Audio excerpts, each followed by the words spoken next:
नमस्कार विद्यार्थी मित्रांनो, मी गोपाल तायडे इयत्ता 10वीच्या सर्व विद्यार्थ्यांचं 1.4 बी स्मार्ट या पाठाच्या दुसऱ्या भागांमध्ये सहर्ष स्वागत करतो।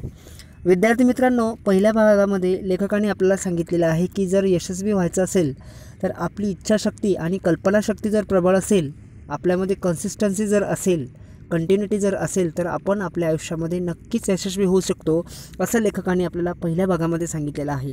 पुढे लेखकाने 5 महत्त्वाचे टप्पे सांगितलेले आहे, ज्या टप्प्यांचा जर आपण आपल्या आयुष्यामध्ये यशस्वी होण्यासाठी अवलंब केला तर आपल्याला यशापासून कोणीही रोखू शकत नाही, असं लेखकाचं मत आहे। तर बघूया आपण ते कोणते 5 टप्पे आहेत आणि त्यानंतर त्या टप्प्यांना आपण व्यवस्थितरित्या समजून घेऊया। बघा, स्मार्ट या शब्दाला ॲक्रोस्टिक लेखकाने या ठिकाणी केलेला आहे। म्हणजे स्मार्ट म्हणजे सगळ्यात महत्त्वाचा पहिला टप्पा असा आहे स्पेसिफिक। आता स्पेसिफिक म्हणजे विशिष्ट, ज्याला आपण म्हणू शकतो। त्यानंतर दुसरा दिलेला आहे मेजरेबल म्हणजे मोजता येण्यासारखं, आणि त्यानंतर दिलेला आहे अचिवेबल प्राप्त करण्यासारखं, त्यानंतर रिअलिस्टिक म्हणजे वास्तववादी, खरं, आणि सगळ्यात शेवटचा पॉईंट लेखकाने दिलेला आहे तो म्हणजे टाईम बाउंड म्हणजे वेळ काल मर्यादित, ज्याला आपण असं म्हणू शकतो। तर या प्रत्येक पॉईंटला आपण सविस्तर या ठिकाणी घेऊया। बघा, लेखकाने यशस्वी होण्यासाठी कोणते 5 महत्त्वाचे टप्पे सांगितलेले आहेत, तर पहिला टप्पा आहे स्पेसिफिक। स्पेसिफिकला आपण समजून घेऊ। Involves identifying a specific area for improvement. The more specific the area, the more refined the achievement of one's goal can be. It makes it easier to set parameters and work toward the goal. For example, if it is building a house, what exactly is the capacity required and how long can it stretch?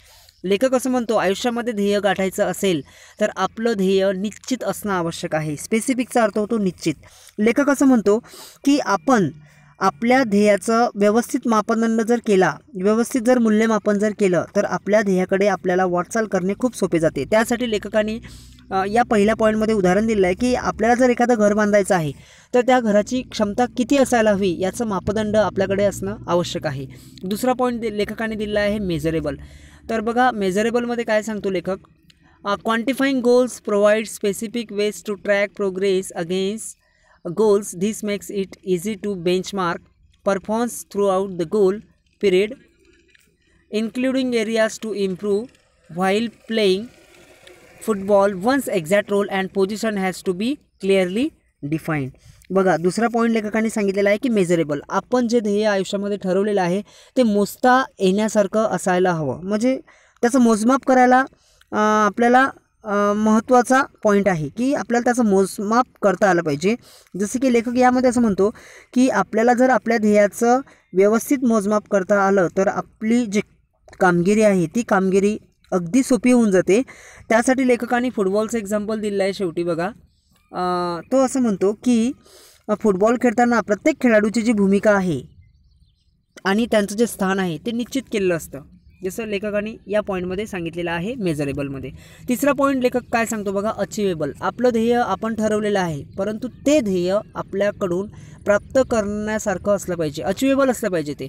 बघूया लेखक काय म्हणतो या पॉईंटमध्ये, setting goals that can be completed in the designated period of time. Often these goals may act like stepping stones to help meet broader goals that further define a career. As student, we can't become a president, a prime minister, but can hope to reach those heights in future.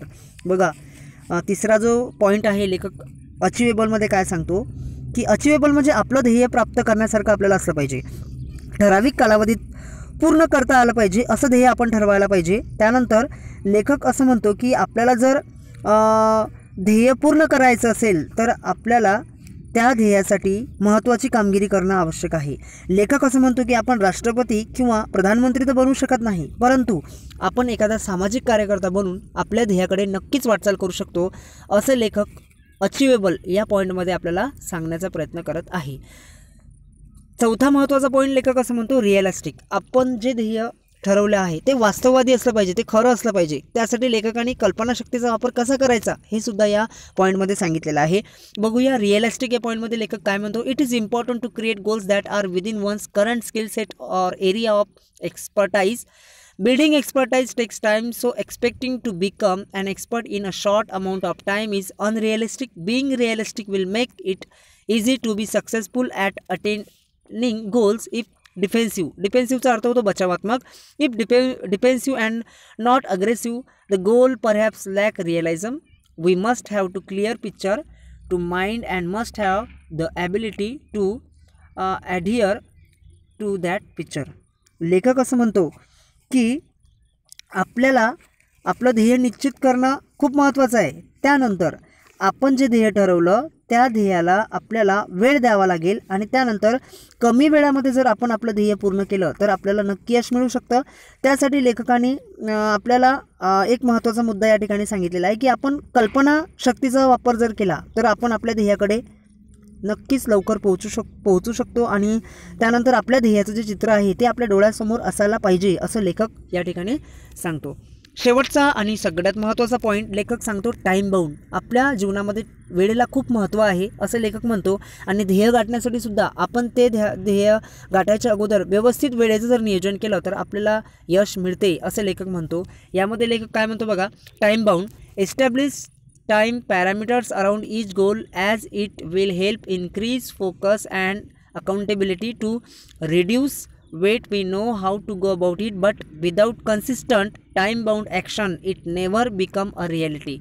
It may be exercise, diet and stress free thought. All these have to be practiced and implemented without hesitations, doubt or indifference, but within a deadline.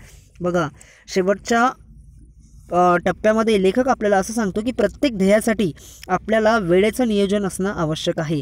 आपण जर आपल्या ध्येयावर व्यवस्थित लक्ष केंद्रित केलं, म्हणजे लेखक असं म्हणतो की आपल्या ध्येयाकडे आपला फोकस असणं आवश्यक आहे. त्यानंतर लेखक असं म्हणतो की वेळेच्या चौकटीत जर आपण सातत्यपूर्ण जर ॲक्शन घेतली तर आपल्याला चांगले परिणाम मिळतील आणि जर आपण व्यवस्थित ॲक्शन जर घेतली नाही तर आपल्याला कदाचित अपयशसुद्धा मिळू शकतो. मग लेखकाने यामध्ये असं सांगितलेलं आहे की आपला व्यायाम असो किंवा आपला आहार असो किंवा आपला जो स्ट्रेस आहे या सगळ्या गोष्टींच्या समोर जाऊन आपल्याला आपल्या ध्येयाचा विचार करावा लागेल. आणि लेखकाने हे सुद्धा या मध्ये असं सांगितलेलं आहे की मनामध्ये आपल्या जर शंका असेल, डाऊट असेल किंवा मग आपण जर फ्रस्ट्रेशनमध्ये जर असू तर आपल्याला आपल्या ध्येयाचं पालन करता येणार नाही. शेवटी बघूया लेखक काय म्हणतो. Vision, wishes, intention and dreams are all valuable. They spark of imagination and encourages us to define where we want to reach. In order to get there, however, we need to bring life images down to earth and plan to execute our strategies. The quality and quantity of energy we put forth directly impact the result. Life is something like a trumpet. If we don't put anything in, we can't get anything out. बघा, लेखक म्हणतो की आपल्या जीवनातील प्रत्येक ध्येय, आपली इच्छा, आपला उद्देश आणि आपली स्वप्न म्हणजे विजन, विशेष, इंटेन्शन अँड ड्रीम्स ही सगळी महत्त्वाची आहेत. आपण यांच्याद्वारे आपली कल्पनाशक्ती जागृत करू शकतो आणि आपल्याला आयुष्यामध्ये नेमकं कुठं पोहोचायचं याविषयी आपल्याला या सगळ्या गोष्टींमधून नेहमी प्रोत्साहन मिळत राहते. लेखक असं म्हणतो की आपण जी मनामध्ये प्रतिमा पाहतो आणि त्यावर जेव्हा आपण ॲक्शन करतो तेव्हा आपल्याला व्यवस्थित रिझल्ट मिळतो. लेखक म्हणतो की आपण आपल्या क्वालिटीवर, आपल्या गुणांवर जर लक्ष केंद्रित केलं तर आपल्याला यश मिळते. यासाठी लेखकाने एका ट्रम्पेट याचा अर्थ असा होतो रणशिंग, ज्याला तुतारी असं मराठीमध्ये म्हणतात. लेखक असं म्हणतो की आपण जर त्या ट्रम्पेटला, त्या तुतारीला जर काही दिलं नाही तर आपल्याला त्यापासून काहीही मिळणार नाही असं लेखक या ठिकाणी सांगत आहे. शॉर्टमध्ये लेखक साध्या भाषेमध्ये आपल्याला सांगण्याचा प्रयत्न करत आहे की आपण व्यवस्थित नियोजन आणि कल्पनाशक्तीचा वापर जर केला, त्यावर योग्य ती कृती केली तर यश नक्कीच आपल्याकडे येते असं लेखक या ठिकाणी सांगतो. सगळ्यात शेवटी लेखकाचं काय म्हणणं आहे ते बघूया. Success is a walk in the dark, finding the right footing, precisely mastering the skills and getting to the next place. All depend on how we approach and tackle the problem. The best way to get from where we are to where we want to be is to find the footing of our next step. When we take the next step, it should support and hold us without a crack. लेखक म्हणतो यश म्हणजे अंधारातून केलेले वाटचाल आहे. लेखक म्हणतो की आपण जर योग्य ती पाऊलवाट शोधली आणि आवश्यक ती कौशल्य, स्किल जर आत्मसात केली आणि आपल्या आयुष्यामध्ये येणाऱ्या प्रत्येक समस्येला जर आपण तोंड दिलं तर आपण यशस्वी होऊ शकतो. लेखक पुढे यामध्ये असं म्हणतो की आपण जिथे आहोत तिथून जाण्याची आपली इच्छा पाहिजे आणि आपल्या यशाकडे जाण्याची पोहोचण्याचा आपल्याकडे उत्तम मार्ग असायला पाहिजे असं लेखक सांगतो. आपण उचललेलं प्रत्येक पुढचं पाऊल आपण न डगमगता म्हणजे कोणत्याही प्रकारची माघार न घेता आपण प्रत्येक पाऊल हे पुढं नेणं आवश्यक आहे असं लेखक या ठिकाणी सांगत आहे. तर विद्यार्थी मित्रांनो, तुम्हाला हा पाठ कसा वाटला हे तुम्हाला कमेंट्सद्वारे सांगायचं आहे आणि त्यानंतर आपल्या चॅनलला सबस्क्राईब करायचं आहे. त्यानंतर या पाठाविषयी तुमच्या काही सजेशन असतील, काही तुम्हाला सूचना मला द्यायच्या असतील किंवा तुमच्या काही या पाठाविषयी अडचणी असतील तर तुम्ही कमेंट्समध्ये मला नक्कीच कळवू शकता. तर तुम्हाला हा पाठ कसा वाटला याविषयी मला नक्की कळवा आणि त्यानंतर यशस्वी बना, बी स्मार्ट बना, सक्सेसफुल बना. थँक्यू.